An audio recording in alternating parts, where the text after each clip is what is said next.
Hello guys. तो हमारा next session है द केमिस्ट्रियन में। नेक्स्ट सेशन हमारा रहेगा एन इंट्रोडक्शन ऑफ केमिस्ट्री के लिए मैटर। मैटर के बारे में लगभग सभी लोग जानते हैं। मैटर क्या है? मैटर मतलब किसी भी प्रकार का कोई भी तत्व हो, कोई धातु हो, अधातु हो, कोई भी वस्तु है, वो मैटर कहलाएगी। वो किसी भी फॉर्म में हो, सॉलिड हो, गैसियस फॉर्म में हो, लिक्विड फॉर्म में हो, किसी भी फॉर्म में हो, उसे हम ओवरऑल क्या कहेंगे? उसको हम मैटर कहेंगे।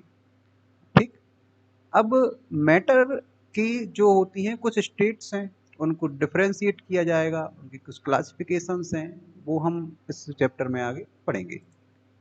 तो सबसे पहले हम देखते हैं how do these states of matter differ.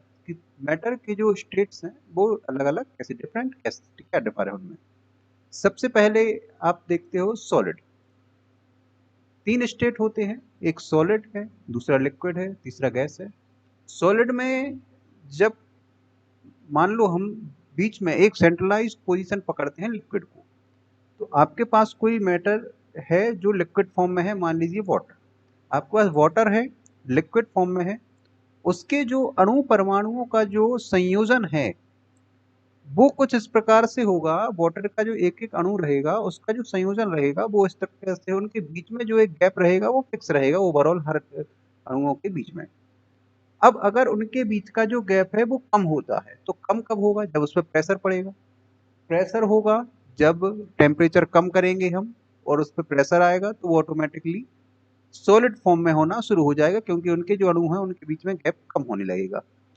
और जब हम वाटर को गर्म करेंगे, हीट देंगे, उसका टेम्परेचर बढ़ाएंगे, जब उसके ऊपर से प्रेशर रिलीज करेंगे तो वो ऑटोमेटिकली उनके जो अणु हैं वो दूर दूर होंगे, बीच में गैप बढ़ेगा, गैप बढ़ेगा तो वो गैसियस फॉर्म में जाएगा। तो ये तीन फॉर्म है, उनके तीनों में डिफरेंस है। जब अणुओं के बीच में जो गैप होता है वो बहुत कम होता है या ना के बराबर होता है तो वो सॉलिड फॉर्म में होता है।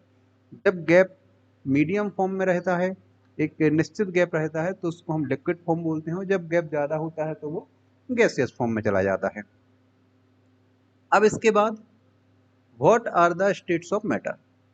तो स्टेटस कितने स्टेट्स हैं उसके? थ्री स्टेट्स हैं, लिक्विड, सॉलिड, गैस। कैरेक्टरिस्टिक्स देखेंगे, a comparison of solids, liquids and gases. Shape, solid का शेप डिफाइन होता है, परफेक्ट शेप होता है। लिक्विड का शेप जिस कंटेनर में लिक्विड है उसके अकॉर्डिंग वो उसको ले लेगा, take the shape of the container. Same process gas के साथ रहेगी।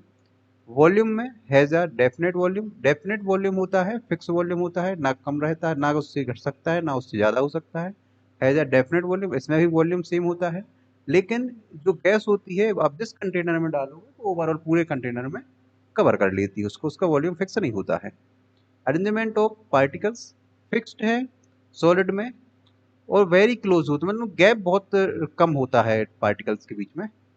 इसमें रैंडम और क्लोज, क्लोज होते हैं एक दूसरे के, लेकिन रैंडम रहे, हाँ वहाँ रहते, फिक्स नहीं रहता। मतलब एक अणु जरूरी नहीं है कि वो जिस पोजीशन पे हो वहीं पे रहे। सॉलिड में उसका पोजीशन फिक्स होता है, लिक्विड में पोजीशन चेंज होता रहता है, रैंडम रहता है। सेम कंडीशन गैस के साथ, पोजीशन रैंडम रहेगा और इसमें वो गैप भी बहुत ज़्यादा रहेगा फॉर अ पार्ट, उसमें लिखा हुआ है। जैसा कि इंटरेक्शन बिटवीन पार्टिकल्स, ये वेरी स्ट्रॉन्ग, इनके बीच में जो इंटरेक्शन होता है अणु, एक अणु और दूसरे अणु या एक परमाणु दूसरे परमाणु के बीच में, वो बहुत ही स्ट्रॉन्ग होता है।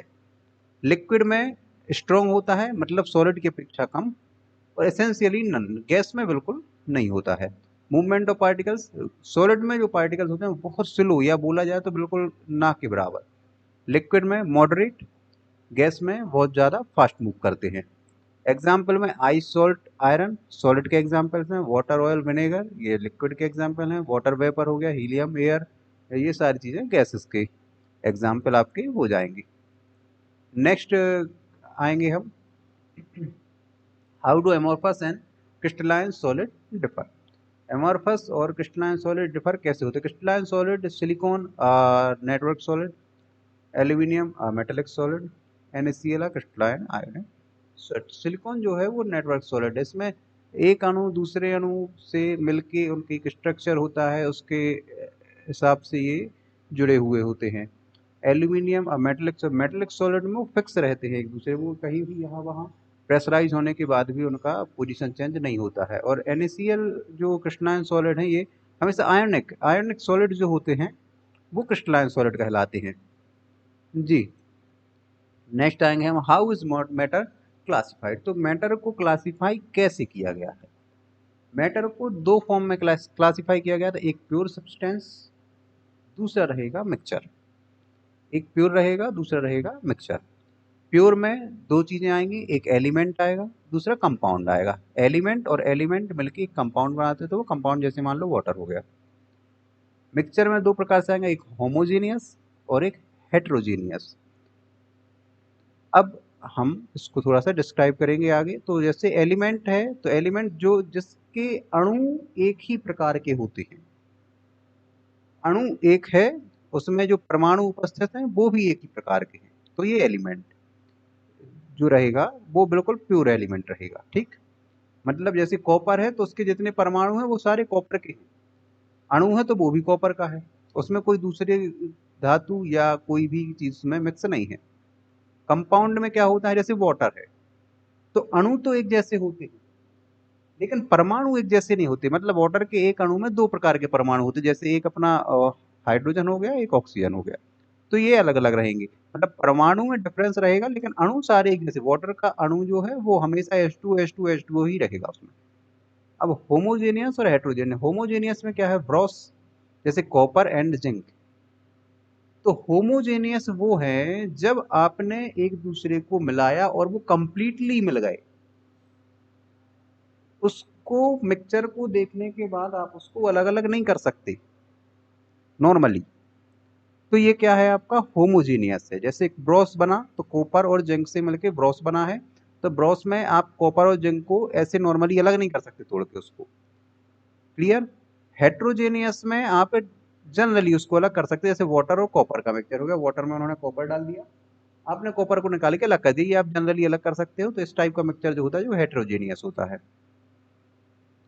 ये यहाँ पे बताया गया है, प्योर सब्सटेंस जो है वो वन सब्सटेंस ओनली होता है, उसमें डेफिनेट कंपोजिशन होता है, डेफिनेट प्रॉपर्टीज होती हैं।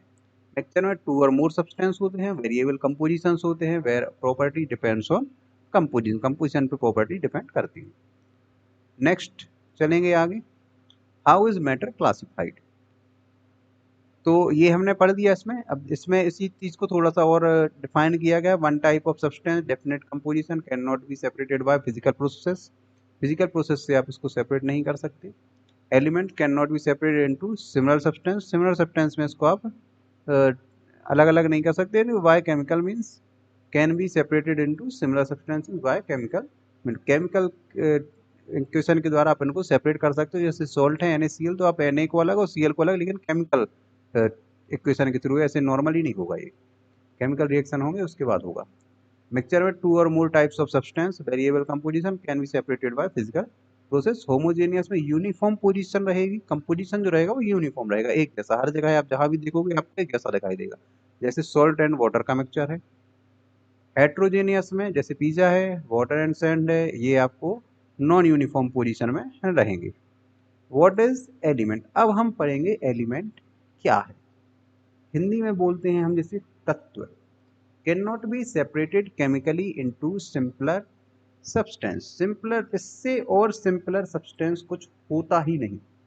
आपको क्या समझना है, एलिमेंट क्या है, सबसे सिंपलर सब्सटेंस होता है। इसके सारे परमाणु एक जैसे होते हैं, सारे अणु एक जैसे होते हैं, एटम वगैरह सब चीजें एक जैसी रहेंगी, इसमें कोई भी चीज डिफर नहीं होगी एक दूसरे से। तो जैसे इन्होंने यहाँ पे डिस्क्राइब किया हुआ है एल्यूमिनियम मेटल, तो एल्यूमिनियम मेटल, एल्यूमिनियम ये आपका एलिमेंट है। अगर एल्यूमिनियम में कोई और चीज आपने यहाँ पे मिक्स कर दी तो वो आपका मिक्सचर बन जाएगा, फिर ये एलिमेंट नहीं रहेगा। पीरियोडिक टेबल आपने पढ़ी होगी, what element do you need to know. Periodic table में आपने पढ़ा हुआ होगा कौन सा एलिमेंट कहाँ पे किस पोजीशन में होता है। इसको हम बाद में एक सेपरेट वीडियो बनाएंगे जिसमें पीरियोडिक टेबल को आपको कंप्लीटली किस तरीके से रीड करते हैं, किस तरीके से लर्न कर सकते हैं, क्या ट्रिक्स होती हैं, कब कहाँ कॉलम, कौन सा रो, क्या कैसा क्या होता है, ये सारी चीज़ें हम आपको बताएंगे। अभी आपको जनरली बता दिया जाता है, फर्स्ट नंबर सबसे पहले आता है हाइड्रोजन, सेकंड पोजीशन पे आता है हीलियम, ये आपका फर्स्ट कॉलम है, ये आपका 18th कॉलम है। यहाँ पे सारी न्यूट्रल गैसेस होती हैं 18th कॉलम पे। फर्स्ट ये आपका हाइड्रोजन ग्रुप, ये पूरा हाइड्रोजन के बाद ये फर्स्ट ग्रुप है। ये सेकंड, ये थर्ड, इस टाइप से आप आगे बढ़ते जाते हैं। और जो वर्टिकल लाइंस हैं ये सारे कॉलम कहलाएंगे, जो हॉरिजॉन्टल हैं ये सारी रो कहलाएंगी। अब इसमें 4 ब्लॉक्स रहेंगे, एस, पी, डी और एफ। तो ये सारी चीज़ें हम आगे डिस्क्राइब करेंगे, एक सेपरेट वीडियो बनाएंगे इसके लिए। अब हम पढ़ते हैं आगे, व्हाट इज कंपाउंड। कंपाउंड क्या होता है? जब भी सिंपलर सब्सटेंस, ये दो या दो से ज़्यादा सिंपलर सब्सटेंस को आप मिलाते हो और उनके मिलने में एक कंडीशन होनी चाहिए, मतलब उनकी जो क्वांटिटी है वो फिक्स होनी चाहिए, तभी आप उसको, जो नया आपको प्रोडक्ट मिलेगा उसको आप कंपाउंड बोलोगे। मतलब जैसे हमने हाइड्रोजन लिया, एक सिंपलर एलिमेंट है, ऑक्सीजन है, एक सिंपलर एलिमेंट है।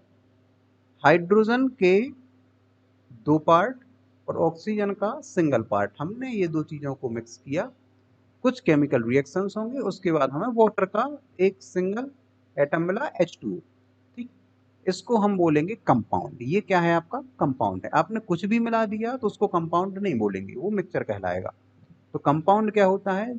जब सेपरेट सिंपलर सब्सटेंसेस को एक फिक्स्ड क्वांटिटी में डेफिनेट अमाउंट में मिक्स किया जाता है केमिकल रिएक्शन के द्वारा, तब जो हमें प्रोडक्ट मिलता है वो कंपाउंड कहलाता है। यहाँ पे बताया हुआ है, जैसे ये सोडियम क्लोराइड बना हुआ है तो इसमें सोडियम मेटल है प्लस क्लोरीन गैस, इन दोनों को